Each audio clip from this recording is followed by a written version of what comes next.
10 సంవత్సరాల్లో చేయని అభివృద్ధిని మెదక్ నియోజకవర్గంలో 14 నెలల్లోనే చేయడం జరిగిందని, మెదక్ను ఒక ఎడ్యుకేషన్ హబ్గా తయారు చేయడం జరుగుతుందని, విద్యా వైద్యానికి ప్రాముఖ్యత ఇస్తూ మెరుగుపరచడం జరుగుతుందని మెదక్ ఎమ్మెల్యే డాక్టర్ మైనంపల్లి రోహిత్ అన్నారు. మెదక్ జిల్లా చిన్నశంకరంపేట మండలం దరిపల్లి గ్రామ శివార్లో 1,10,00,000 వ్యయంతో నూతనంగా నిర్మిస్తున్న వంతెన నిర్మాణానికి అనంతరం ఆయన మాట్లాడారు.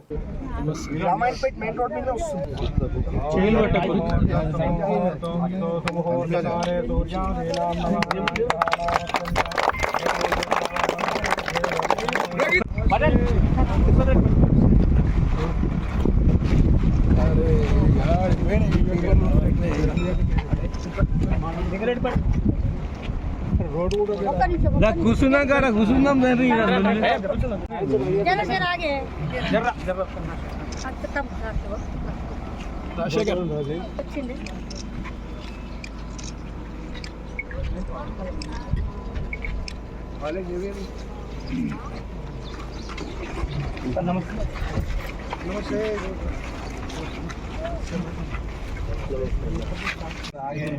ఇవాళ మరి దర్పల్లి గ్రామంలో మరి దాదాపు 1,10,00,000 బ్రిడ్జికి ఫౌండేషన్ స్టోను వేసుకోవడం జరిగింది.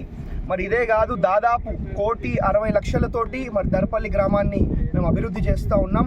ఉట్టి దర్పల్లి గ్రామమే కాదు, శంకరంపేట మండల్ కానివ్వండి, మెదక్ నియోజకవర్గం కానివ్వండి, బ్రహ్మాండంగా అభివృద్ధి సేవా కార్యక్రమాలలో ముందుంచే విధంగా మరి మేము పనిచేస్తూ ఉన్నామని చెప్పి మీ అందరు కూడా తెలియజేసుకుంటూ, మరి అదే కాకుండా నిన్ననే మరి మీ అందరికి ఇంకొక శుభవార్త కూడా ఉన్నది.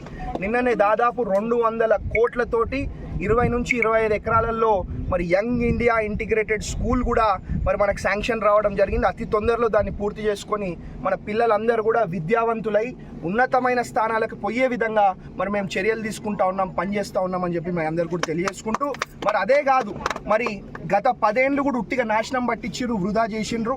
మనం వచ్చిన సంవత్సరం 14 నెలల్లోనే మరి గవర్నమెంట్ మెడికల్ కాలేజ్ తెచ్చుకున్నాం, పారామెడికల్ కాలేజ్ తెచ్చుకున్నాం, నర్సింగ్ కాలేజ్ తెచ్చుకున్నాం, యంగ్ ఇండియా ఇంటిగ్రేటెడ్ స్కూల్ తెచ్చుకున్నాం, ఎస్టీ హాస్టల్ తెచ్చుకున్నాం, ఎస్సీ హాస్టల్ తెచ్చుకున్నాం. ఒక ఎడ్యుకేషన్ హబ్ లాగా మరి మెదక్ని తయారు చేయాలనేదే మా ఒక ముఖ్య ఉద్దేశం అని చెప్పి మీ అందరు కూడా తెలియజేస్తూ, మరి అదే కాదు, మా ముఖ్య ఉద్దేశం విద్యా వైద్యంని మెరుగుపరచడం అని చెప్పి కూడా మీ అందరు కూడా తెలియజేస్తూ, మరి ఇంతకుముందు మెదక్ గవర్నమెంట్ హాస్పిటల్ పోతే ముక్కు మూసుకొని పోయే పరిస్థితి ఉంటుండే. ఇవాళ పోయి మీరు చూడండి, మీ కళ్ళ ముందే మీకు తేడా కనిపించే విధంగా, మీ కళ్ళ ముందే అభివృద్ధి కనిపించే విధంగా మేము పనిచేస్తూ ఉన్నాం.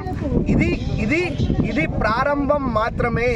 అసలైన సినిమా ముందుంది, అసలైన అభివృద్ధి ముందుంది, అసలైన సంక్షేమ కార్యక్రమాలు ముందున్నాయని చెప్పి మీ అందరు కూడా మరి ఇంకొకసారి ఇక్కడికి విచ్చేసినందుకు పేరున మా ప్రింట్ అండ్ ఎలక్ట్రానిక్ మీడియా సోదరులకు, మా మండల నాయకులకు, మా గ్రామ నాయకులకు అందరు కూడా పేరున హృదయపూర్వకంగా మనస్ఫూర్తిగా మరి